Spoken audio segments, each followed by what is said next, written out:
निवडणुकीची प्रक्रिया 3 टप्प्यांमध्ये पार पडणार असल्याचं नियोजन राज्य निवडणूक आयोगाने केले। एबीपी माझाला खात्रीलायक सूत्रांनी ही माहिती दिलेली आहे। नोव्हेंबरमध्ये जिल्हा परिषद आणि पंचायत समितीच्या निवडणुका पार पडणार असल्याचं कळतंय। तसंच डिसेंबरमध्ये नगरपालिका आणि नगरपंचायतीच्या निवडणुकांचा कार्यक्रम घोषित होणार आहे। तिकडे जानेवारीमध्ये मुंबईसह राज्यातल्या सगळ्या महापालिकेच्या निवडणुका होणार असल्याचं कळतंय।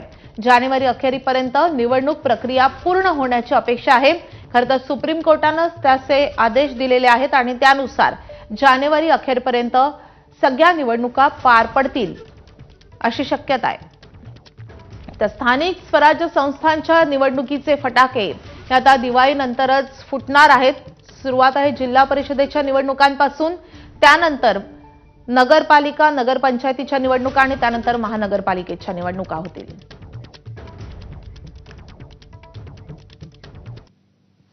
आता एक वेगळी बातमी आहे। मुंबईमध्ये आंतरराष्ट्रीय बांबू दिनानिमित्त आयोजित करण्यात आलेल्या कार्यक्रमामध्ये महाराष्ट्र गीत लावताना तांत्रिक अडचण आली आहे।